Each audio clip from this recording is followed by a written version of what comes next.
Buenas tardes a todos mis estudiantes de primero medio. Hoy día vamos a hablar sobre un tema nuevo, pero que tiene relación con los temas anteriores y lleva como nombre los inicios de la Primera Guerra Mundial, 1914-1918. En esta primera parte de una serie de tres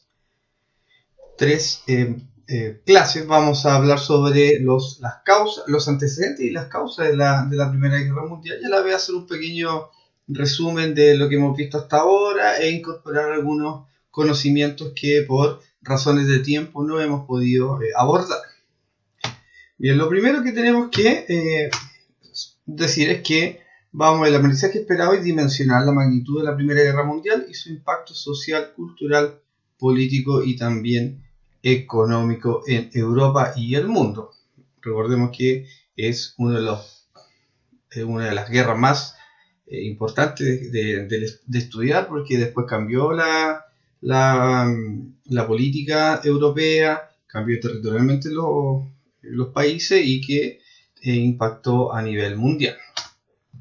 Bueno, este periodo lo podemos decir que es casi como una Europa en crisis. Durante la tutoría hemos hablado de que el concepto de crisis tiene que ver con un cambio, con un agotamiento del sistema o básicamente un cambio importante en relación a cómo era el mundo antes de 1914 y cómo fue después. Lo primero que tenemos que plantear es que los historiadores lo que plantean es que la Primera y la Segunda Guerra Mundial no es que se hayan dividido y que sean dos guerras, sino que lo que se plantea actualmente es que es una guerra sola, que tiene un periodo entre 1914, el inicio, hasta 1918, el final, y después viene un periodo entre guerras, en donde el aspecto más determinante que podemos hablar es el inicio de los fascismos y de los nacionalismos, producto de estos elementos no concluidos de la Primera Guerra Mundial que dan origen a la Segunda. Y después viene la Segunda Guerra Mundial, que es la tercera parte de este periodo, que comienza en 1939 y concluye en 1945, que tampoco fue bien cerrada y que también derivó en lo que conocemos como la Guerra Fría, este enfrentamiento a partir de 1945 en adelante entre los estadounidenses y los soviéticos, que fueron los grandes ganadores de la Segunda Guerra Mundial. Y bueno, este periodo comienza un poquito antes. Comienza en la Europa decimonónica, que podría decirse que es la Europa del siglo XIX, donde se genera una serie de cambios que los conocemos con el nombre del liberalismo político. El liberalismo político es básicamente la constitución de repúblicas en la mayoría de los países europeos.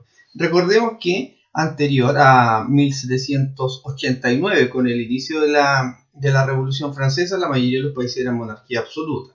Y ya entrando en la Revolución Francesa, el triunfo, si bien es cierto, la Revolución Francesa terminó con un imperio napoleónico, las ideas de Napoleón Bonaparte fueron expandiéndose a través de Europa y comenzaron paulatinamente a realizarse lo que se conoce como las revoluciones liberales.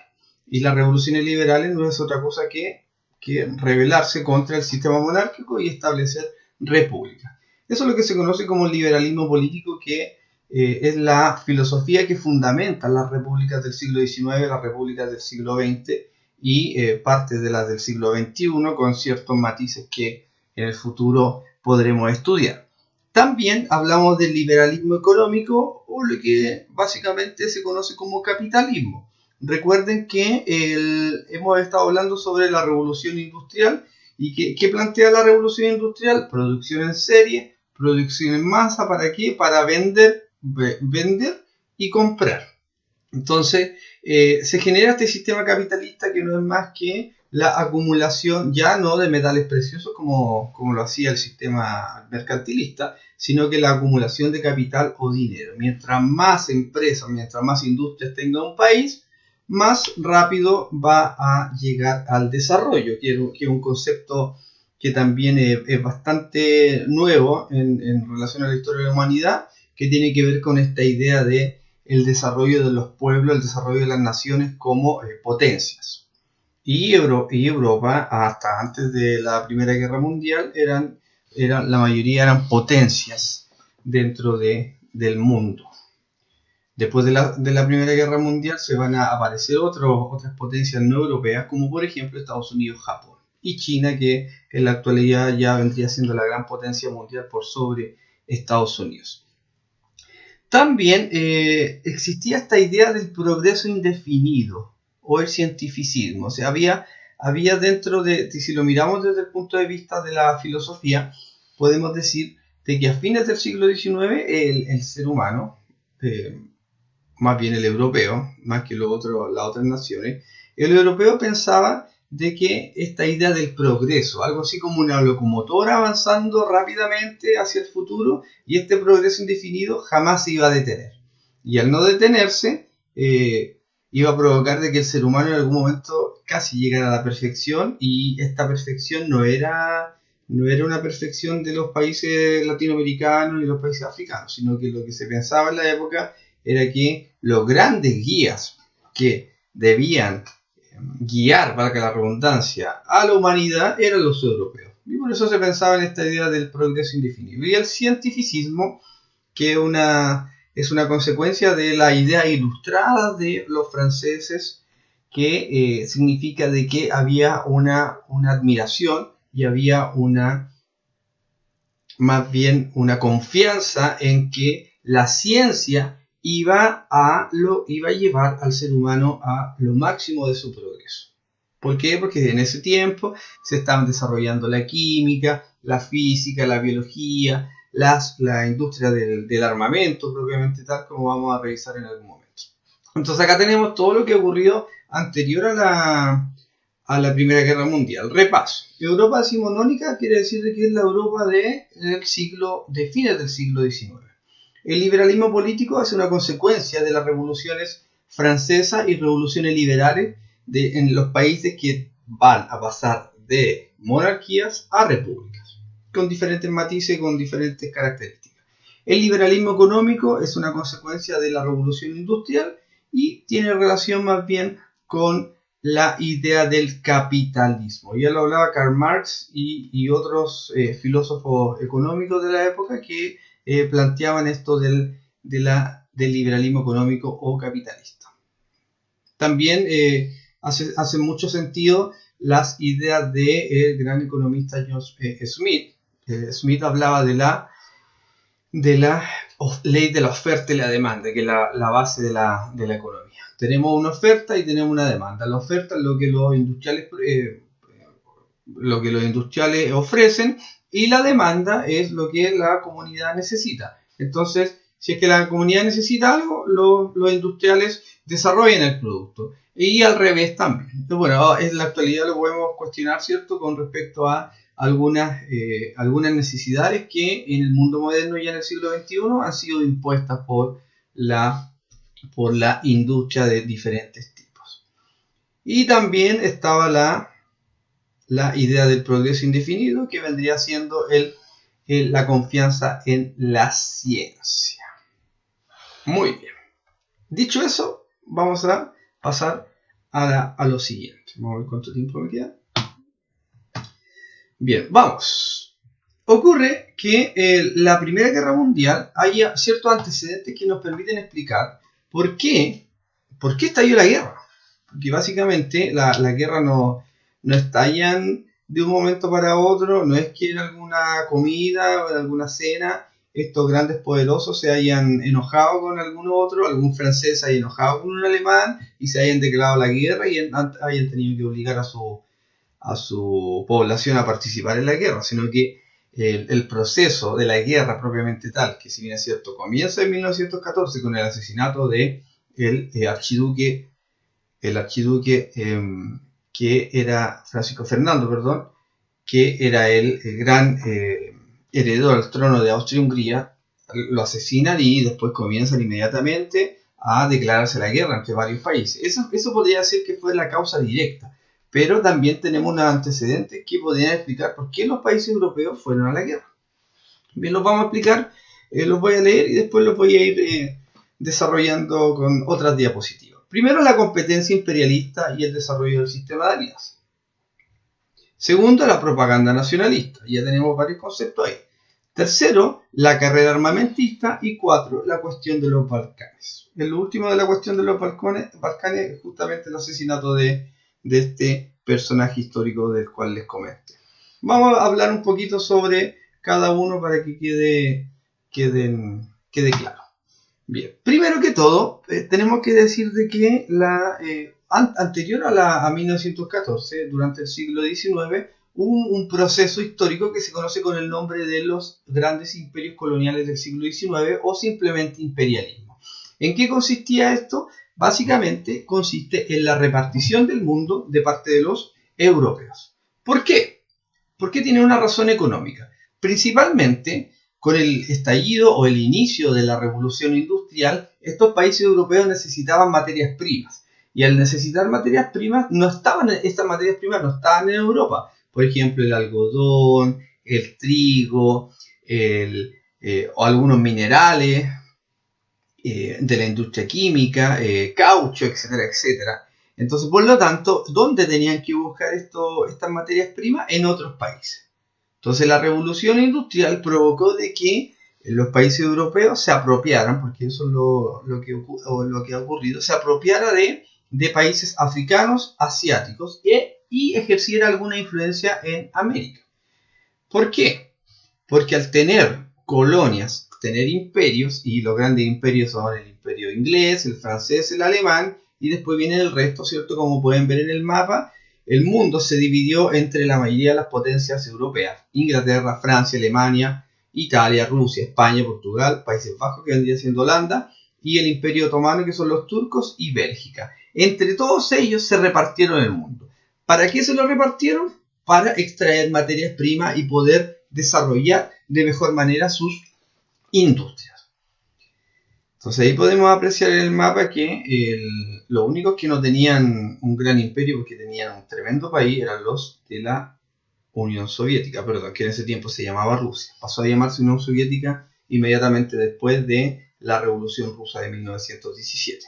Entonces ahí tenemos un mapa de cómo se había repartido el mundo. Yo en algún momento de alguna de las tutorías de los estudiantes les había comentado de que África en la actualidad está totalmente destruido como país, ¿cierto? Todavía están en una etapa de subdesarrollo, pero tiene que ver con la consecuencia principal del colonialismo y del imperialismo, es la destrucción de África. Entonces vienen los países, toman todo de África, reducen a la población a la esclavitud, los obligan a trabajar, los tratan inhumanamente, luego extraen todos sus recursos, como el marfil de los elefantes, como el oro, como la plata, como los diamantes, como el carbón, etcétera, etcétera, que son todos los elementos que se han utilizado para la producción en Europa, producto de la revolución industrial. Después se acaban los recursos. ¿Qué es lo que hacen los países europeos? Se van.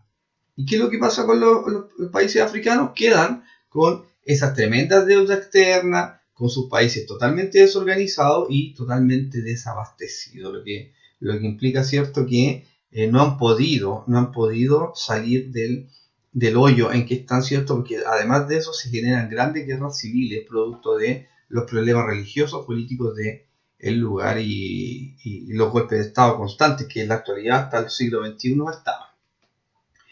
Entonces podemos decir de que el imperialismo también genera roces, genera problemas entre las grandes potencias. Porque si nosotros vemos África, por ejemplo, pues hay lugares que están utilizados por Alemania, otros que están utilizados por Francia y otros principalmente por Inglaterra y otros por Bélgica. Entonces entre ellos se generan tensiones por territorio que, si bien es cierto son solucionadas en el momento, se van acumulando. Problemas entre, por ejemplo, los alemanes y los ingleses, problemas entre los franceses y los alemanes. Generalmente eran problemas entre Alemania y los otros países. Hay un elemento acá que es importante destacar, que hasta antes de 1850 no existía Alemania, sino que lo existían el Estado de Alemania, que eran más pequeños.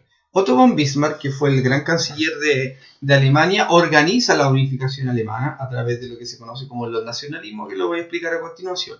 Y ellos podrían decirse que llegaron tarde a la repartición del mundo. Entonces la única posibilidad que tenían ellos de poder acceder a territorios para echar a andar su economía era a través de la guerra, que es un elemento interesante e importante de poder explicar como una de las causas de la Primera Guerra Mundial. En la caricatura de abajo podemos ver que están los chinos, los chinos viendo cómo alemanes, ingleses y franceses se reparten el mundo. Se reparten, y en este caso China. ¿Por qué? Porque China era un país en ese tiempo subdesarrollado que tenía grandes recursos económicos que podían ser explotados. Después vamos a ver cómo más adelante, cuando estemos en segundo o tercero medio, podemos ver cómo India y China se independizaron de estas grandes colonias, y ahí aparece la figura de Gandhi y el Partido Comunista Chino. Bien. También ocurre que dentro del mundo europeo se crea esto lo que se conoce como el sistema de alianzas. Si los que han estudiado un poco más la Primera Guerra Mundial se podrán dar cuenta que, por ejemplo, si es que un país le declara la guerra a otro, este también tiene aliados, y estos aliados también le declaran la guerra a ese país, y así sucesivamente se van declarando la guerra entre ellos. Eso podría explicar, por ejemplo, por qué razón Serbia le declara guerra a Bosnia, Bosnia le declara guerra a Serbia, y después se comienzan a entrar otro tipo de países como los que vemos a continuación. Las alianzas eran bastante sencillas, eran tres países que componían la Triple Alianza, y la Triple Alianza estaba compuesta por Alemania, el Imperio Austrohúngaro e Italia. Es lo que se conoce como la Alianza de los Imperios Centrales. ¿Por qué se llama así? Porque son los que estaban justo en el medio de Europa. Una razón más bien geográfica. También tenemos la Triple Entente, o la Entente Cordiale, que estaba compuesta por Rusia, Reino Unido y Francia. Si bien es cierto, los franceses con los rusos siempre han sido enemigos, y Francia con Reino Unido siempre han sido enemigos de anteriores, porque uno analiza la Primera Guerra Mundial y dice, pero ¿por qué ellos están de aliados? Si es que desde la Edad Media ellos constantemente han estado peleando básicamente por el control económico de Europa. Entonces, estratégicamente comenzaron a organizarse en lo que se conoce como el sistema de alianza. Eso explica, vuelvo a repetir, que si un país le declara la guerra a otro, todos los países comenzaron a declararse. Incluso hablábamos en algún momento sobre Chile, que si bien es cierto no participó de la Primera Guerra Mundial, no es un país beligerante, o no beligerante, significa que no decidió si apoyar a uno o si apoyar a otro. Dentro del mismo país, el mismo Chile, habían grupos que apoyaban o alemanes, que era el ejército de Chile, o grupos que apoyaban a Inglaterra, que era la Armada de Chile. ¿Por qué? Porque ellos habían recibido instrucción militar y estratégica de esos países, entonces se identificaban con uno y con otro. Ya en la Segunda Guerra Mundial Chile le declara la guerra a Japón, y menos mal que no pasó nada con eso, y los japoneses no vinieron acá a atacarnos. Entonces, un segundo elemento, primer elemento es el imperialismo, segundo elemento el sistema de alianzas, y un tercer elemento que para poder entender esto de la guerra mundial es el nacionalismo, la propaganda nacionalista. Primero hablemos del nacionalismo. ¿Qué es lo que es el nacionalismo? Es amor a la patria. Por lo tanto, estos países europeos lo que buscaban en su población era que se identificaran con el país. Sobre todo lo que ocurrió, pensemos en el caso alemán, que eran los que se unificaron al último, ¿cierto? Tenían esa necesidad de poder identificar a su población con una Alemania. Entonces se creó toda esta idea de la propaganda, de la Alemania grande, de la Alemania jamás vencida, de esta Alemania que descendía de los arios. De hecho, todas esas ideas fueron tomadas por el Partido Nacional Socialista alemán, el partido nazi, para después utilizar esa idea para convencer a la gente de apoyar el nazismo. Entonces, tenemos dos elementos acá. El primer elemento tiene que ver con el nacionalismo. Es el amor a la patria. Por lo tanto, y el segundo elemento tiene que ver con la propaganda nacionalista. ¿Qué es lo que es propaganda? Es tratar de convencer a la gente por medio de, en ese caso eran los diarios, los medios de comunicación como la radio. No existía la televisión todavía. Entonces, en la actualidad también podemos tener algunos ejemplos de nacionalismo. Hemos hablado en las clases de las tutorías sobre el nacionalismo chileno, hemos hablado sobre el nacionalismo alemán y otro tipo de nacionalismo. Entonces, es identificarse con el país. ¿Qué ocurre con esto? Es interesante analizar esto porque cuando comenzó la guerra en 1914, lo primero que hizo la gente, cuando comenzaron a declararse la guerra entre ellos, se alistó en el ejército para defender su país. ¿Por qué? Porque los sentimientos racistas, quiere decir de que ellos se sentían superiores por el color de la piel, no solamente era un sentimiento alemán, sino que franceses pensaban lo mismo, alemanes pensaban lo mismo e ingleses pensaban lo mismo. Entonces se generó toda esta locura, esta euforia por defender al país, por participar en la guerra, que muchas personas se alistaron en los diferentes ejércitos para ir a defender. El mismo Adolf Hitler, que era austriaco, se intentó alistar en el ejército austriaco y no fue aceptado porque era muy bajo y muy flaco, pero después cruzó a Múnich en Alemania y en Múnich se hizo pasar por alemán y fue aceptado en el ejército alemán. O sea, también podemos decir que Adolf Hitler no era alemán, sino que era austriaco. Entonces, ese sentimiento nacionalista provocó demasiada euforia dentro de la población, lo que inevitablemente detonó la guerra. Bien, eso es lo que se conoce también. Otro elemento que podemos hablar, aprovechando este impulso, es lo que se conoce con el nombre de paz armada. No voy a entrar tanto en detalle para no alargarme más de la cuenta, pero la paz armada básicamente es que, como los últimos 40 años, desde 1871, cuando se unificó Alemania, ya se sabía de que inevitablemente los países europeos se iban a declarar la guerra. O sea, por un lado se mantenía la paz, pero por debajito, ¿qué es lo que hacían los países? Se estaban alistando para la guerra, entrenando a sus ejércitos, desarrollando armamento y realizando este sistema de alianzas que les fui comentando. Entonces ahí tenemos bastantes elementos para poder analizar los antecedentes de la Primera Guerra Mundial. Primero, voy a ir de acá.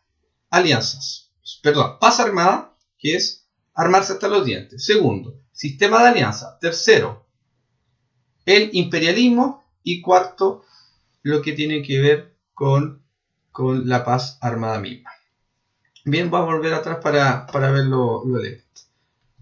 Entonces, hemos hablado sobre el imperialismo, hemos hablado sobre el sistema de alianza, hemos hablado sobre el nacionalismo, la carrera armamentista y la cuestión de los Balcanes, que lo voy a desarrollar la próxima semana porque es el inicio de la guerra en donde se asesina al duque Francisco Fernando, que es el heredero al trono de Austria-Hungría, y con eso se detona la guerra. Pero eso lo voy a hablar la próxima semana. Muy bien. Que les vaya muy bien. Nos vemos en las clases online. Adiós.